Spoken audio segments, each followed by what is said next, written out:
हवा में नमी और गीली मिट्टी की गंध भरी हुई थी। यह एक ऐसा वातावरण था जो रहस्य और रोमांच से भरा हुआ था। 5 दोस्त एक्साइटमेंट से भरे हुए इन फेमस भूतनाथ फॉरेस्ट के किनारे अपना सामान उतार रहे थे। उनके चेहरों पर उत्साह और थोड़ी सी घबराहट साफ झलक रही थी। लोकल्स ने उन्हें चेतावनी दी थी। उनके चेहरे गंभीर थे, उनकी आवाजें धीमी थीं। यह चेतावनी एक पुरानी कहानी की तरह थी जिसे हर कोई जानता था, लेकिन कोई मानता नहीं था। जो भी अंदर जाता है वापस नहीं आता, उन्होंने फुसफुसाते हुए कहा। उनकी आंखें डर से चौड़ी थीं।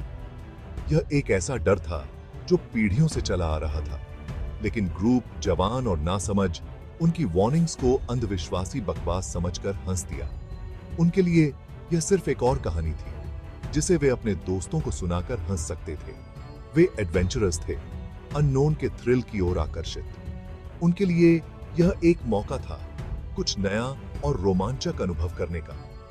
यह बस एक और चैलेंज था, बताने के लिए एक और कहानी, एक ऐसी कहानी जो उनके बाकी दोस्तों को हैरान कर देगी। जैसे ही सूरज होराइजन के नीचे डूबा, आसमान को नारंगी और बैंगनी रंग में रंग दिया, ग्रुप ने कैंप लगाया। यह दृश्य इतना सुंदर था कि कुछ पल के लिए वे सब कुछ भूल गए। उन्होंने मजाक किया और कहानियां साझा की। उनकी हंसी खामोश जंगल में गूंज रही थी। यह एक ऐसा पल था जो वे हमेशा याद रखेंगे। जंगल साए में लिपटा हुआ अपनी सांसें रोककर देख रहा था, इंतजार कर रहा था। यह एक ऐसा इंतजार था जो किसी अनहोनी की ओर इशारा कर रहा था। कैंप फायर के हर क्रैकलिंग के साथ साए नाचते थे, मुड़ते थे और राक्षसी आकार में बदल जाते थे। यह दृश्य इतना भयानक था कि किसी की भी रूह कांप जाए।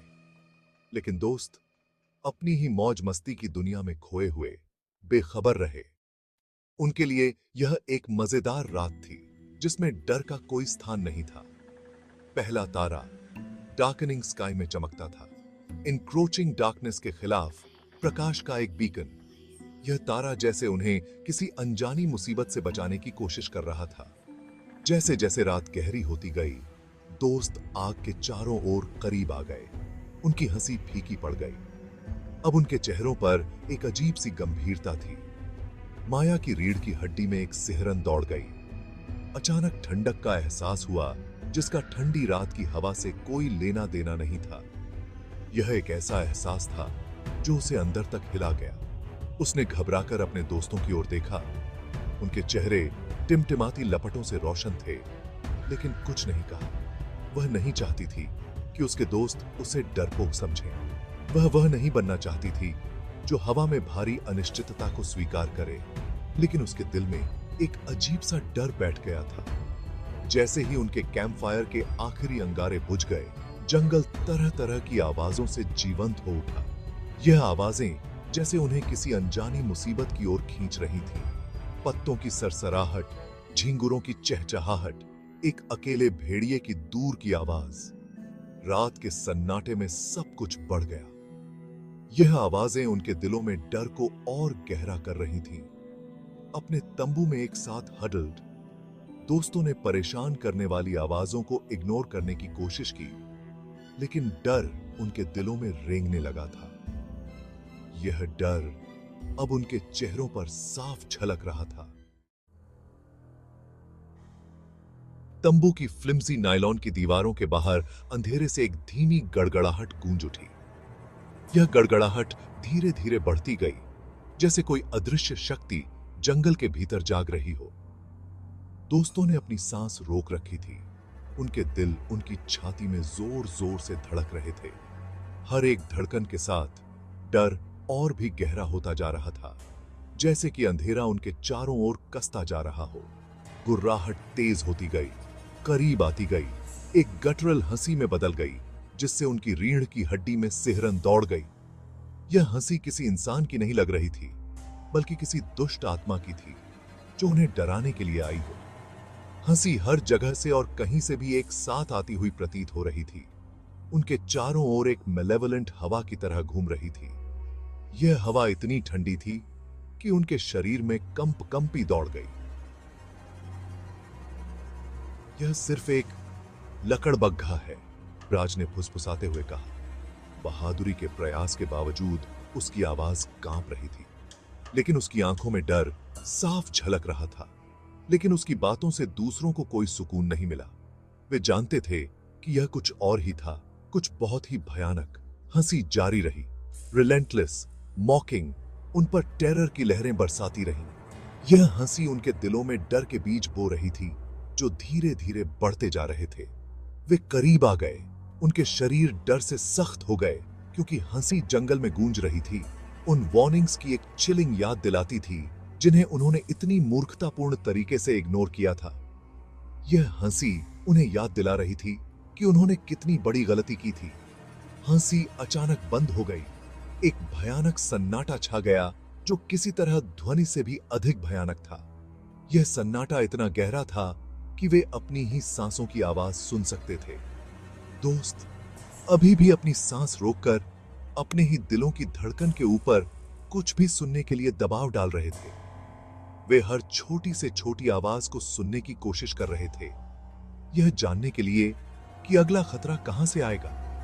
दूरी में एक टहनी टूट गई, उसके बाद फुटस्टेप्स की धीमी गति। यह आवाजें उनके दिलों की धड़कन को और भी तेज कर रही थीं। वहां कुछ हलचल हो रही थी, बस उनके मरते हुए आग के प्रकाश के घेरे के बाहर। यह हलचल इतनी धीमी थी कि वे उसे ठीक से देख भी नहीं पा रहे थे।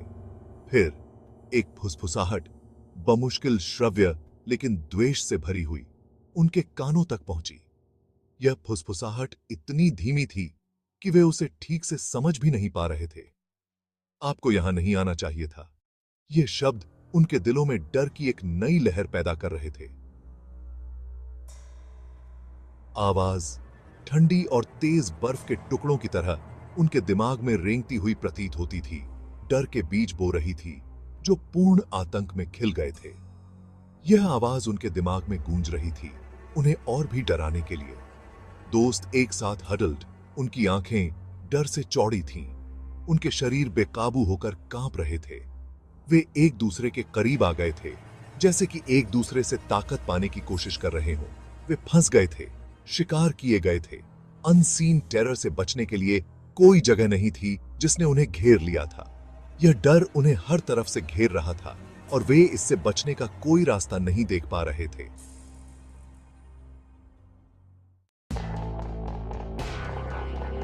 सुबह आ गई। आसमान को गुलाबी और सुनहरे रंग के कोमल रंगों से रंग दिया, जैसे किसी कलाकार ने अपनी कूची से एक सुंदर चित्र बनाया हो।